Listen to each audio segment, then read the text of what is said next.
would have been 90 years this coming, what is it, July?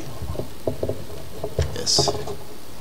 Yes, this coming July, she would have been 90 years old. She was baptized some 40 years ago. Yes, she's been serving Jehovah for some time. And during her life, which is a very pleasant, long life, she produced offspring. And some of them are here with us today. She was king. She's Charles. She used to be king. She was the wife of Alfred Charles. He's deceased. Mother of Denise, Paula, Timke, Ronald, Beverly, and Andre. Grandmother of Swan, Kevin, Keisha, Kino, Shimon, Nicholas, Joel, Kyle, Daniel, Massey, sorry. Great grandmother of, I don't know this name, Thais. Okay, we have all kind of strange names now, eh? Sister of Alman, that's my father. So you know, that's my aunt, eh? Vernon, Volsia, Winston, deceased. All of them deceased. Anita, Lucille, Vernon, Lenora, Oswell, and Lynette, and lots of other nieces and nephews and so forth. So Dorothy has left behind a good heritage in her children, and so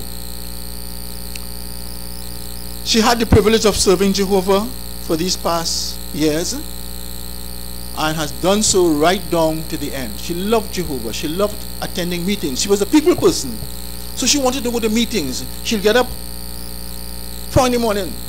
It's time for meeting. She want to get dressed. So they'll dress her and put her to sit down and say, wait, mommy, and then they'll get dressed and take her to meeting. She loved being around people. She also loved poems. She loved to write. She was a writer. She was a playwright, you know. She wrote lots of things. She had there's a whole box there with all sorts of things that she would write. And lots of them we may not be aware of, but they are there. I guess your children will have that. Songs, skits, plays. If you're having a concert, see Dorothy and she'll get plays for you. She'll put things together. And she had some very interesting sayings. She would say, if better can't be done, let the worst continue. Here's another one. She said the left brain have nothing right in it, and the right brain have nothing left in it. That's the kind of person she was. Very funny. She'll even make joke of diseases, heart attack. She said, I don't know what people do to the heart, you know. The heart always attacking them. Dorothy would always have something to tell you to make you laugh. The beautiful person, beautiful personality. I guess all the kings are like that, very vivacious. Mama King was like that too. My father, interesting fellow. When they get together, trouble. So that's the kind of person we are talking about here. And of course, you know, when she comes back, she'll have that same kind of personality. One of her poems is right here in the pamphlet, Imagine. And it tells you the kind of feelings she had about serving Jehovah in the future, the hope she had. Imagine. She said, you're strong, healthy, and beautiful, pure in heart. Your conscience is clear. You're living for 1,000 years. No sorrow, no tears. That was her hope. And the hope of many of us here today. So we really have a lot to learn from Dorothy. But at these times, we need comforting, as the chairman said. We need to be comforted. Losing a loved one is not a nice thing. I can tell you, I lost a loved one, and it's not nice. It's difficult. Abraham in the Bible, he lost his wife Sarah. Abraham loved Sarah. They loved each other. And in the Bible it tells us at Genesis 23:2, Abraham shed tears. He mourned his wife, Sarah. I mean, he got married again, but he mourned his wife. When Lazarus died, Jesus, he showed sympathy. And he provided comfort for the mourning ones. Let's read about Jesus. This is a perfect man. And in John 11:32-35, here's what we learn about Jesus. John 11:32-35. It says, when Jesus saw her weeping, and the Jews who had come with her weeping, he groaned within himself and he became troubled. And he ended up weeping too, you know. At verses 33 to 35, it says, 23 to 26.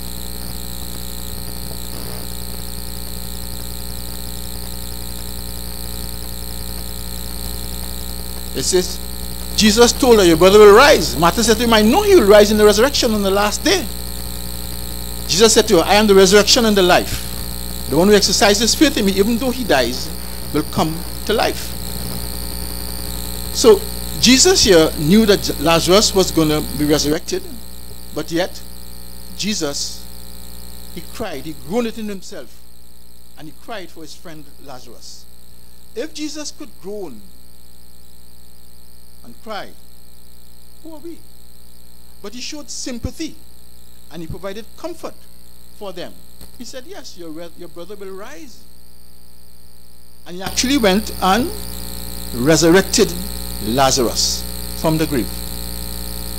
Jehovah also has tender feelings for us, like Jesus, for those who grieve, and he promised them that he'll comfort them.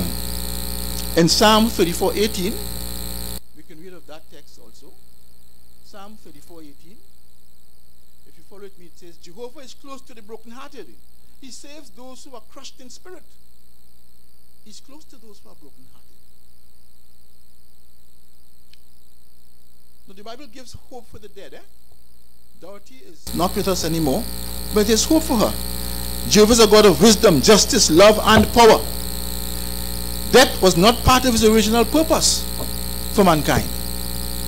And let's look at a video, and we'll see just how what Jehovah had in mind, or has in mind, for mankind.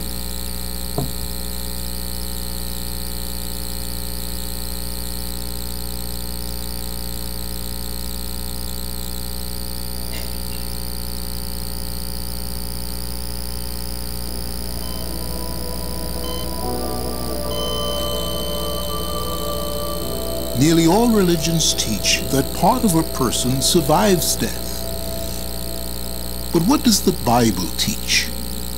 God created the first man, Adam, from the dust. He had the opportunity to live forever.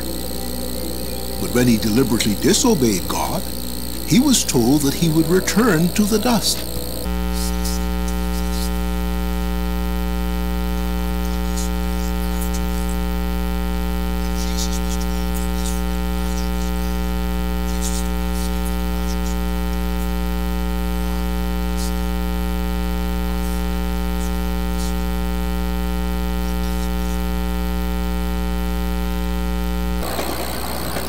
Just as someone in a deep sleep is inactive and unaware of his surroundings, the dead are not conscious of anything at all.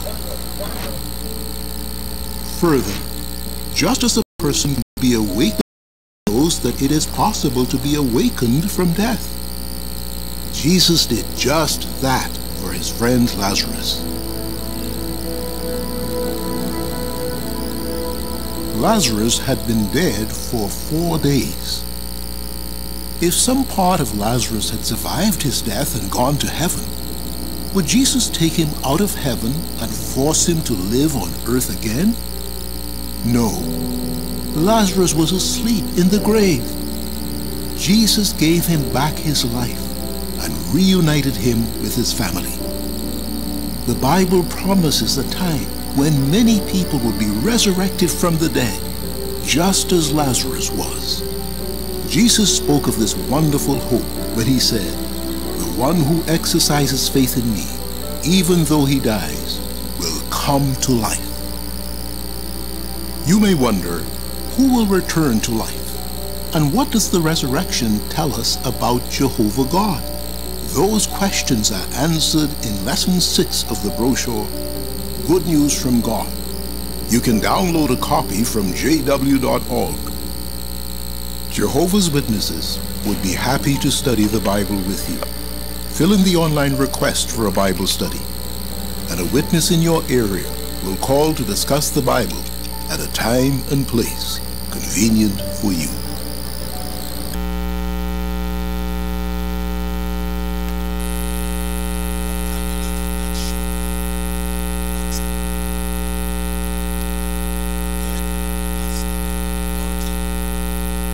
sleep, soon to be awakened. Like that man on the train. When was he awakened? When he reached his destination. There's a destination for all those in the dead. Very soon, Jehovah through his son Jesus Christ will cause millions of persons who have died in the past to come back to life on this earth. Not as we know it now. No. But as a paradise. Just as he intended when he created the first human pair. He didn't intend for man to die and to live this miserable life that we are living, constantly under bombardment from a wicked system and from Satan and his minions. No, that was not Jehovah's intention.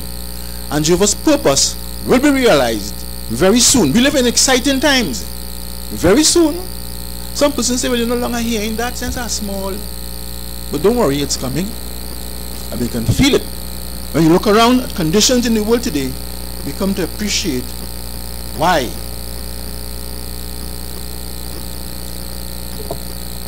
Conditions are how they are, and what is soon to happen.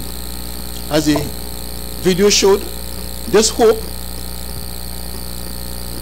Millions of persons will experience that resurrection.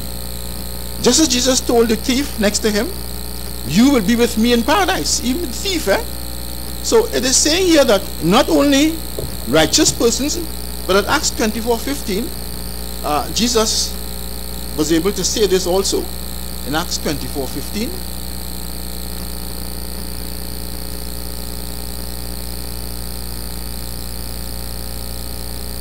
Have to find that one. Acts 24 and verse 15, Jesus says, and I have hope toward God, which hope these men also look forward to, that there is going to be a resurrection of both the righteous and the unrighteous. That thief next to Jesus was not a righteous man, but yet Jesus said, you will be with me in paradise. So there are millions, billions of persons who are considered unrighteous that are also going to have that hope of a resurrection. Yes, our being here is for our education. What can we learn from being here? What does this funeral remind us of? This occasion reminds us of the brevity and the uncertainty of life. Brief, uncertain. You can walk out there now and you don't know what's going to happen to you.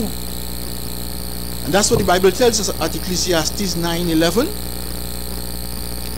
At Ecclesiastes 9:11, I have seen something further under the sun, that the swift do not always win the race, nor do the mighty win the battle, nor do the wise always have the food, nor do the intelligent always have the riches, nor do those with knowledge always have success, because time and unexpected events overtake them. Time and unexpected events.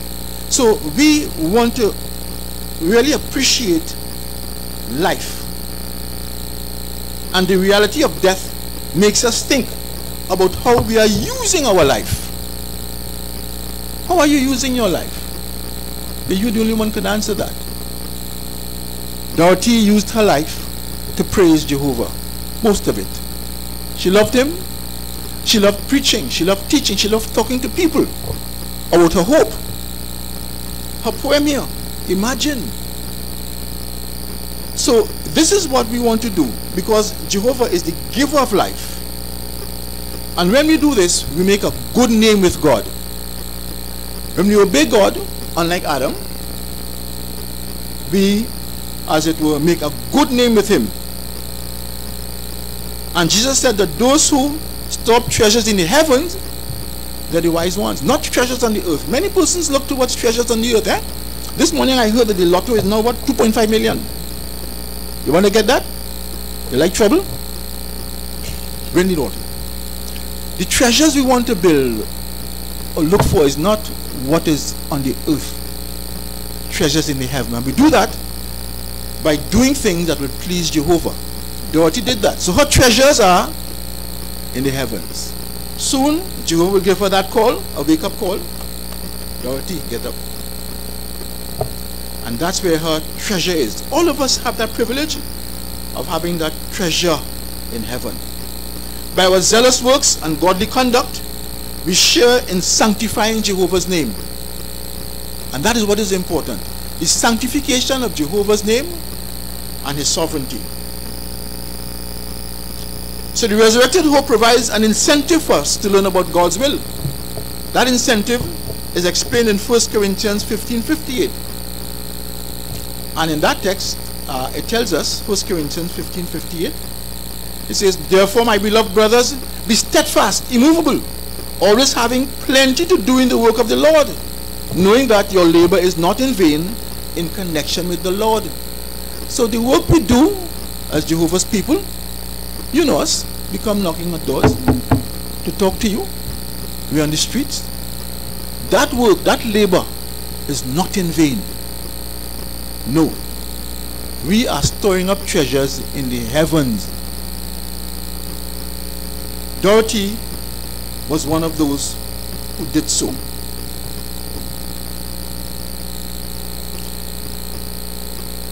If you join us, if you become a servant of Jehovah, if you want to praise Jehovah, you too will soon see your resurrected ones, Dorothy and others, in that new system.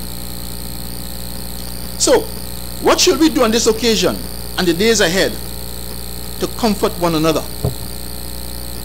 Well, the Bible says what? We should encourage one another and build one another up. We do that constantly, brothers. Build one another up. And so we should not go around breaking down one another, but we should build one another up. As fellow believers, we can remind one another of our sure hope and provide emotional support especially to those who are close to Dorothy, her children, her grandchildren, her nieces and nephews and others. Yes, comfort and emotional support is necessary. We prayerfully look to Jehovah to give us needed strength until he provides permanent relief from this system. Relief is near. Despite the many problems and pressures we face on a daily basis, my friends, relief is near. How do we know? Well, we have been given the sure hope in the book of Psalm. So you want to be like Dorothy, eh? She had a sure hope here. I'll read her poem and then I'll read the text for you. Just imagine, you're strong, healthy and beautiful. Your heart is pure, your conscience is clear. You are living for 1,000 years, no sorrow, no tears. You love the one who made these things come true. Also his son, who gave his life for you. Imagine, you have no need to look back at your past life. Whether you were a husband or wife, because of that enemy, you may have been parted. Maybe you were happy or broken-hearted. But a new world is open to you. You have inherited salvation too. Could you imagine this wicked system will end? And soon everyone you meet will be your friend? What a happy time that will be. A time that we are all hoping to see. Just imagine, these things will all come through. The one seated on the throne is making all things new. So let us not just imagine we have work to do. Why not ask to share in this work too? Don't you know that God loves you? That's one of her poems. Yeah.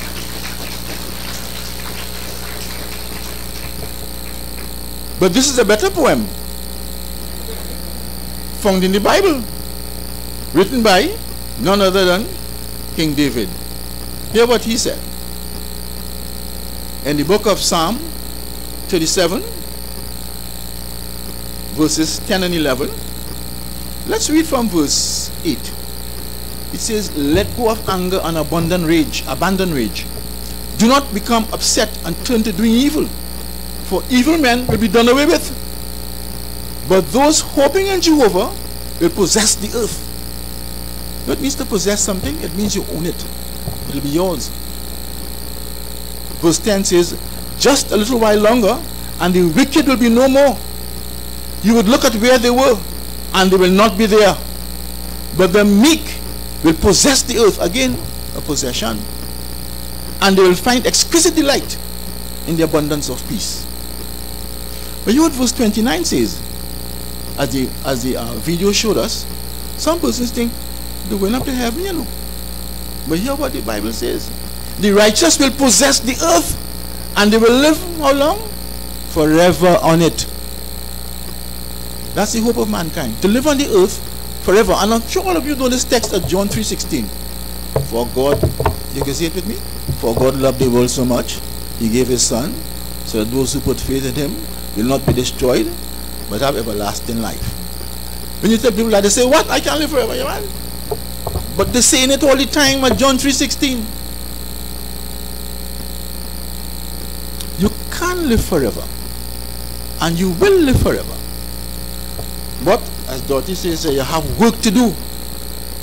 Everlasting life don't come free, or just like that. You have work to do.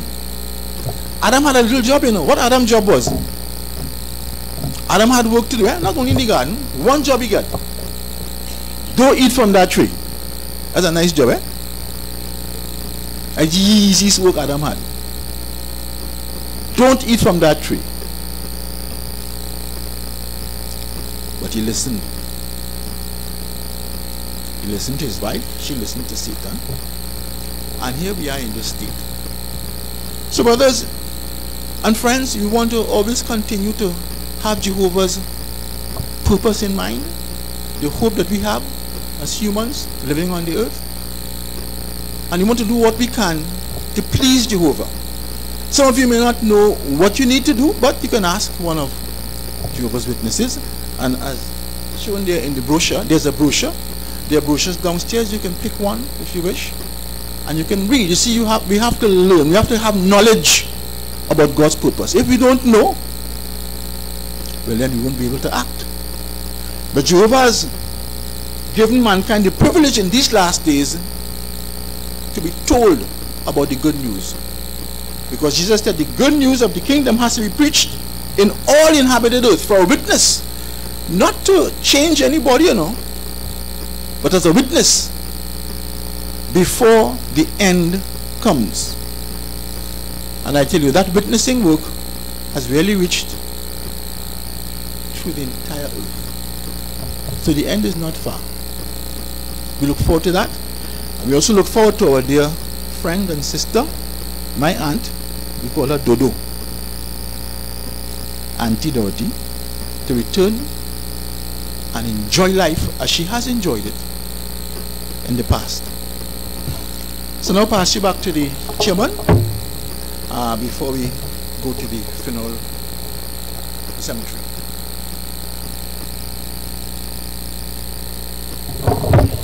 We thank you very much, Brother Herwood, for those comforting reminders.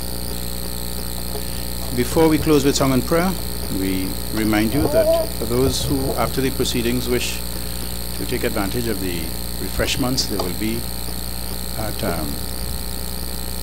the community center at the top of Salazar Street, next to the Western Cemetery. That was done, taken into consideration. Many of you rushed from work to be here and need to get back. The burial would be at the Woodbrook Cemetery, better known to most of us as the Mukorapo Cemetery. And we are making good time, but we don't have much to keep the appointment to this cemetery, so we're going to have a viewing for but a very brief moment. So if we could file down the middle of the aisle, the door will be opened for exiting through there, as well as when you're finished viewing, you could leave through the side down the stairs at the back. So So we try and take advantage of both so that we can leave as promptly as possible. So let's close with a word of prayer after song number 151. We invite you, if you can, to stand with us. Your programs will have the words for that song, song 151.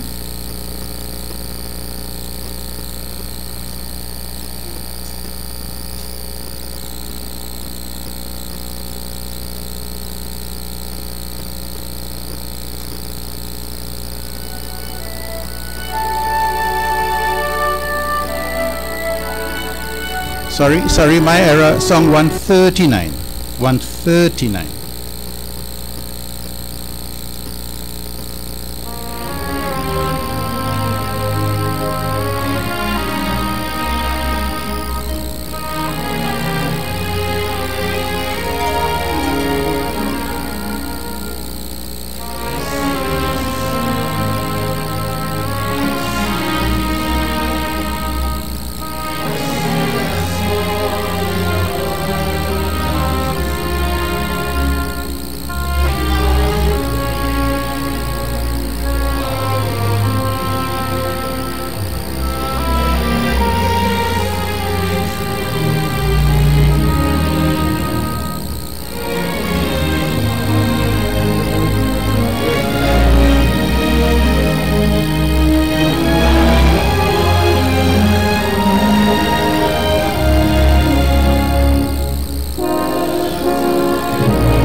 Father in the heavens, merciful and loving, a God of all comfort, we conclude this ceremony thanking you for the opportunity to be here and to benefit from the comforting words found in your word, the Bible.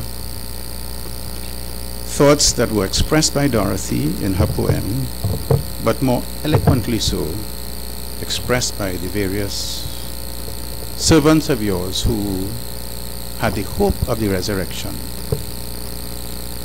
Job said that he was willing to go to the grave and wait until your anger had passed, and express the hope in the resurrection, the conviction he had, saying, You will call, and I will answer. May that thought continue to comfort Dorothy's families and friends, that death is but a time of rest, described as sleep, a time from which she will come back to life. She encouraged us to work, and may we do so diligently, so that we too could receive the promise of life eternal.